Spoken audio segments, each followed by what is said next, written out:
April 1970.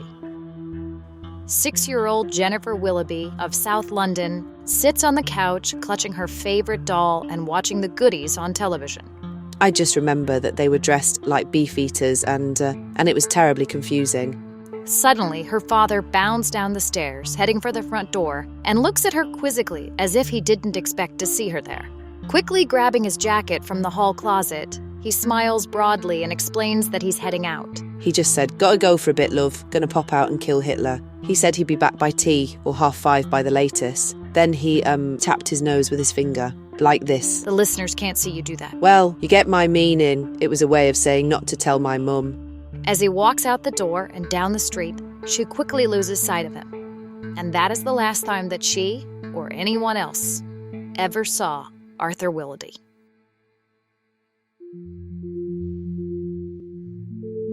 The aftermath of Arthur's sudden disappearance was hard on Jennifer and her mother. The economic impact was one thing, but what hurt Jennifer the most was the accepted narrative that Arthur was a deadbeat dad. Her mother seemed all too willing to latch on to the idea that he just went out for smokes and never came back. Rumors of a romance with a 20-something on the other side of town only cemented that mistaken belief. But Jennifer began to wonder, what if? What if that's what he wanted them to think? Suppose that he was, as he stated, intending to briefly visit the past to end the life of history's greatest villain. Would he not need to concoct a cover story? Would he not cultivate a reputation for drunkenness and unreliability just in case he didn't return, in order to ensure that his mission remained a secret? And the motive is undeniable. Arthur grew up during the Blitz, and let's face it, the prospect of ridding the world of Hitler is like catnip to time travelers. The number one, or at least among the top 3 to-dos for time travelers, according to Time Traveler Journal, is kill Hitler, presumably, once such a periodical exists. It's so irresistible, in fact, it's surprising that someone doesn't try to kill Hitler every day. And actually, many experts believe that they do. If their theories are correct, the timeline is lousy with curlicues and loops where individuals or groups are making attempt after attempt on the life of the genocidal painter. They were always saying, "Well, he ran out on you, didn't he, the bastard?" They didn't know the truth, and I couldn't tell them. I just let them assume my dad abandoned us, knowing that underneath it all, he was a hero. He was fighting the war, some 30 years gone, trying to prevent it, trying to save millions of people. If it's true that Jennifer's dad went back in time to kill Hitler as he said, this paints a tragic picture indeed, since it's abundantly clear that his mission, if it existed, failed. Because sadly, we still have a history with a Hitler in it. We reached out to Jennifer's mother for comment, but she declined and asked us to stop contacting her. She said the idea for this piece was stupid, and furthermore, that my voice was creepy on the phone. Precisely what someone would say if they were honor-bound to maintain a secret that governments and shadow organizations have been, and will have been, struggling to maintain for centuries and centuries to come. Someone got to her, it seems. What may sound like an unpleasant conversation and/or a natural reaction to a series of aggressive interview requests is just part of the game that we must play. As a matter of fact, this kind of thing happens a lot. In the world of chasing ephemeral traces, threads, and clues, you need an ocean of patience and a very thick skin. And for the record, my voice is not creepy. This is just how I talk. The clandestine forces allied to halt this line of inquiry will not and cannot succeed. No amount of hurtful comments or downvotes on Reddit will keep us from the truth that we know is out there. We are dedicated to a single idea, and for those of you who are new to the program, it is this. As soon as anyone, anywhere, invents time travel, we will have always had time travel. It could take humans hundreds, or even hundreds of thousands of years to develop, to bend the laws of physics enough to freely travel through time. It doesn't matter how long, because when it does happen, by the very nature of the technology, it will be immediately present in every corner of the canonical timeline. The logic of it is inescapable, and the implications run deep. Time travel will, has and will have had enormous impacts on the way we live, the way we speak, even causality itself. And yet we have no concrete, real-world evidence that time travel is present, or at least we don't seem to have any.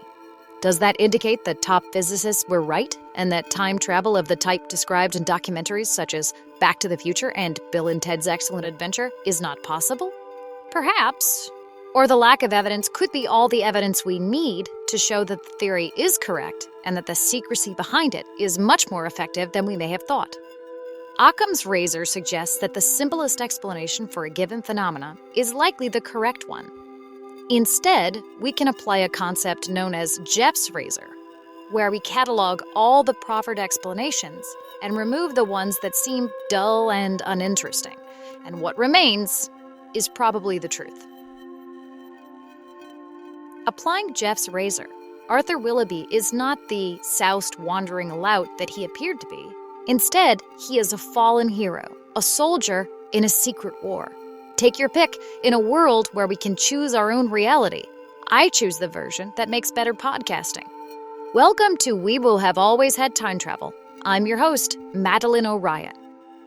On today's show, we're going to explore a world where the timeline is constantly shifting, where people's memories and even their own lives pop in and out of existence as unknown figures make adjustments to our shared past for reasons we do not yet understand, changes that bubble up to our shared present, forever changing our destinies in ways we cannot perceive.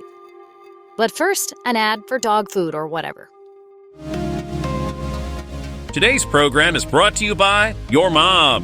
What do you do with a mid-roll ad break for a podcast that has no sponsors? Your mom, that's what. From the same people who brought you Hugs and Crushing Guilt comes your mom. Remember that nice lady who seemed really tall at first, but then you grew and then she wasn't so tall anymore? That was your mom. Call her today.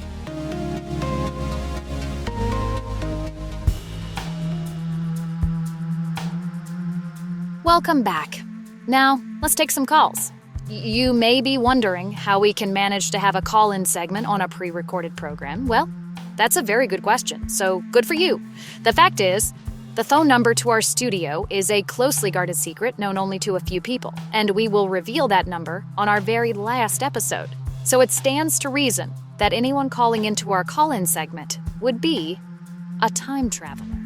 Or at least someone who has a shared contact list with a time traveler. Oh, I should explain for first-time listeners that most of the time when we do this segment, I just sit here in the dark and we listen to the phone not ringing. Yeah, even though the same thing is more than likely to be happening tonight, the tension is thrilling. Well, okay, that's enough waiting. I think we can... Oh my god. Hello? Who is this? Are you a time traveler? Yeah. I'm a time traveler. Long-time time traveler, first-time caller. Where are you calling from, sir? Trenton, New Jersey. In the year of...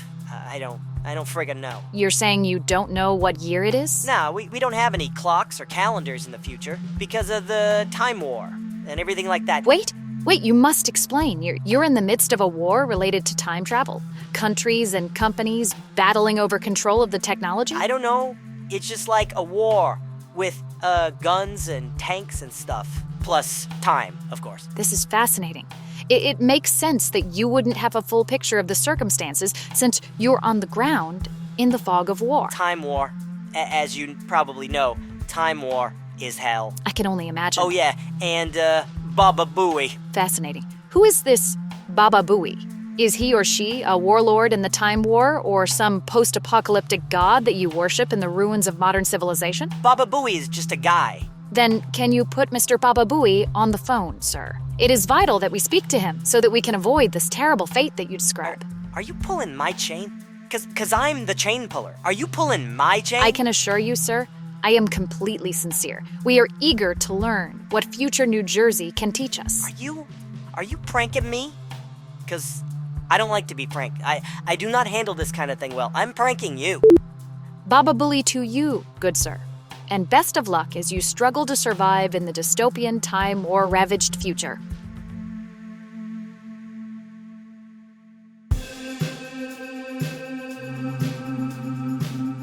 It is July of 1995, and 26-year-old actor Paul Rudd attends the premiere of his feature film debut, Clueless, on the beach in Malibu, California.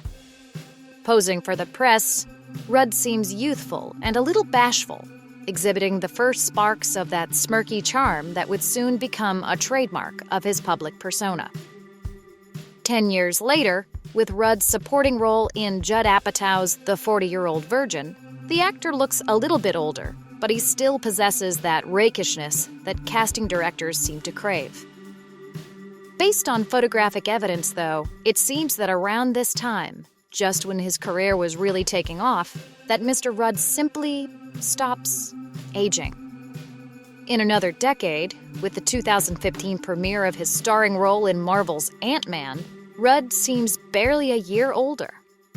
In the years since, Rudd has continued to appear in film after film, looking more or less the same age he was in 2005. Now, how is that possible? We've all known people who hold up quite well in the aging process or look more youthful than their years, but this seems to be something else altogether. To make sense of the Rudd enigma, we've reached out to a contact in the entertainment industry who asked to remain anonymous. At his request, we have altered his voice to prevent identification. You work for one of the biggest talent agencies in LA, is that right? Yes, that's right. How do you think Paul Rudd's appearance has remained largely unchanged for so long? Good genes? Plastic surgery? Not exactly. He's slowing the aging process, I'm sure of it. I mean, he's getting older, but just really, really slowly. I mean, on talk shows, you can kind of see the wrinkles if you have a 4K TV. Yeah, but that could be makeup.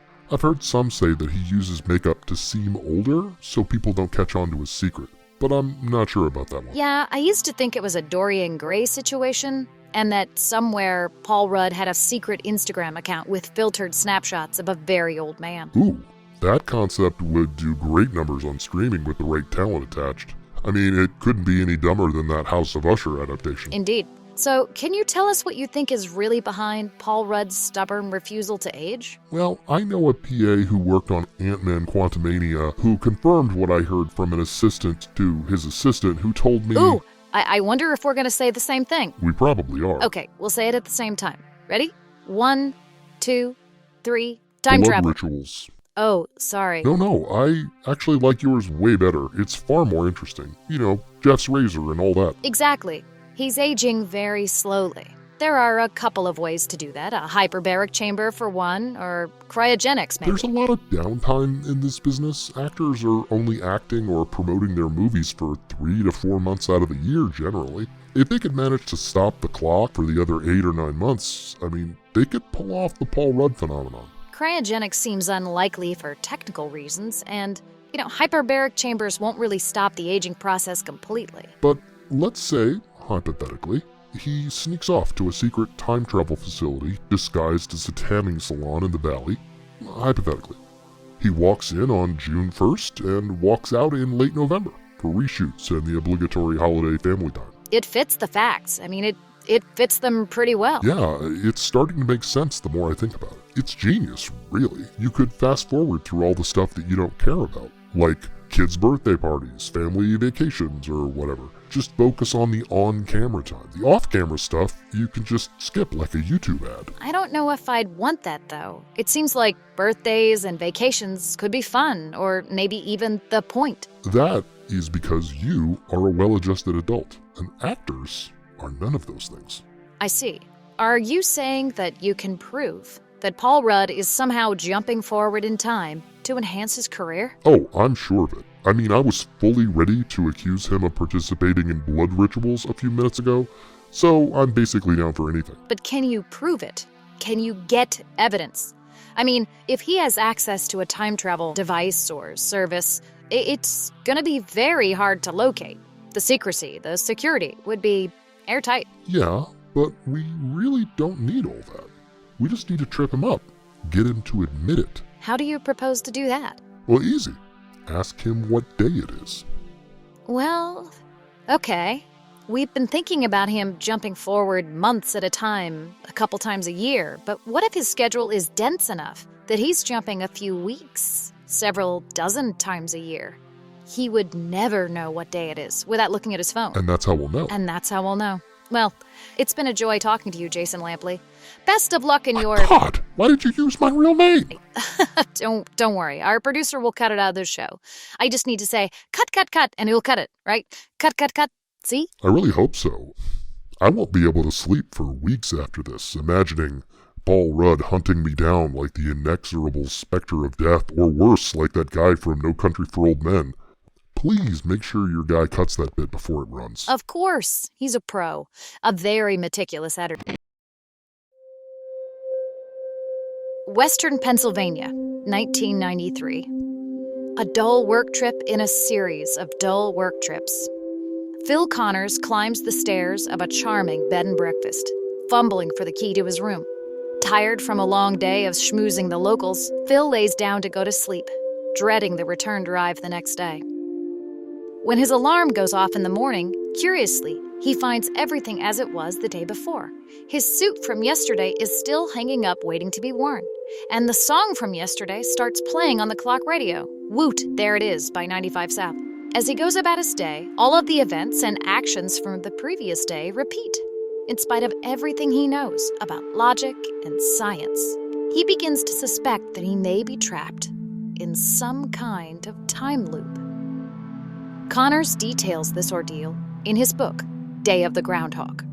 After looping through that day several dozen times, Connors draws up a plan to use this gift to learn about the people here, gain new skills, and become a more empathetic person. If he plays his cards right, and with the benefit of time loops, he knew he could eventually play his cards right. He might even manage to romance his longtime coworker, Rita. Then he seems to have changed his mind. I figured the universe might be trying to tell me something. Like learning from the consequences of your actions? No, see, that's just it. There were no consequences.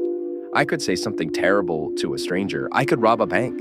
None of it mattered because the next morning, everything reset. You could even break the law? Yeah. Even if I spent a night in the pokey, I would wake up in the B&B the next morning. It was a pain because that ate up most of the day, so I tried to avoid jail because it was kind of annoying. So what did you do? Oh, not just what, who.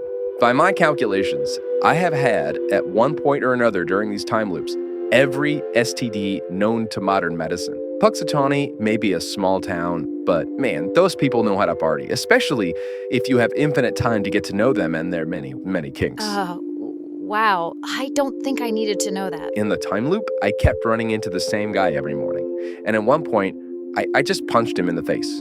No consequences. But I found out many loops later that he likes it. He bothered me like that, hoping I would hit him. That's how he gets off, so to speak.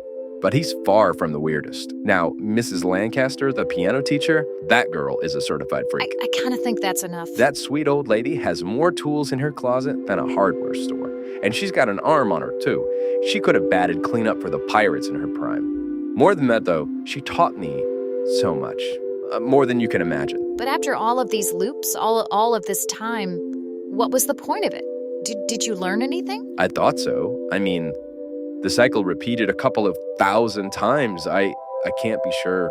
I went through loads of theories about what was happening and why, and after a while, I came to believe in a complex polytheistic cosmos where a bored god or goddess just decided to trap me in time to teach me a lesson. And out of justifiable spite, I was determined not to learn it. So how did it end? It just ended, I guess. I mean, one morning I woke up and the song on the clock radio changed. It was Sonny and Cher. I think it was Gypsies, Tramps, and Thieves. I don't remember. We all just drove back and that was it. That's it? Nothing changed? Well, this happened a day after I just happened to steal every painting out of the local art museum just for laughs. I mean, walls utterly bare. I mean, I was bored. What can I say? The canvases weren't worth anything. It was just something to do. Naturally, I left fingerprints everywhere because it didn't matter before, and it took a while to clean up all the court cases. But in the end, it was just a bit of community service. I had a really good lawyer. I have her card if you want it. No thanks. What about Rita? That was the weird part. She had been friendly during all the loops, but on the drive back, she was super distant. Sweet old Mrs. Lancaster kind of blew up my spot, I think. What? How? Well, on the way out, Rita and I saw her walking through the town square, and I said hi, and then, Mrs. Lancaster strongly implied that her cat o' nine tails would miss me and my hiney. She used that word, hiney. And that bugged me. I guess if I learned something, I suppose I should have been more careful. But I had no idea what was going on. You know when people say live every day like it's your last? Well, I guess I should have lived every day like it was my last loop. Maybe then I'd still be friends with Rita and I wouldn't have so many thirsty messages from Mrs. Lancaster in my DMs.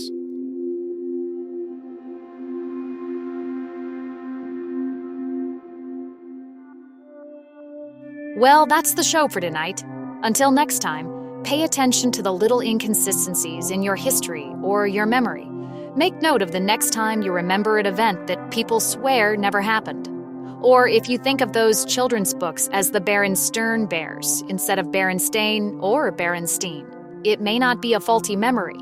It could be a backdated change to the canonical timeline that, for some unknown reason, only you can recall. So when you encounter something that evidence and logic fail to explain, just remember, we will have always had time trouble.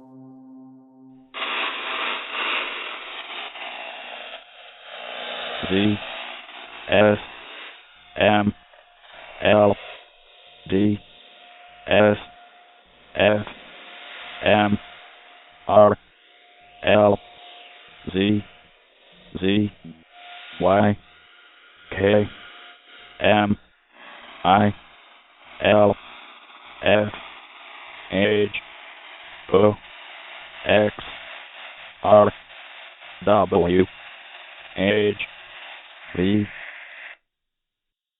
and transmission.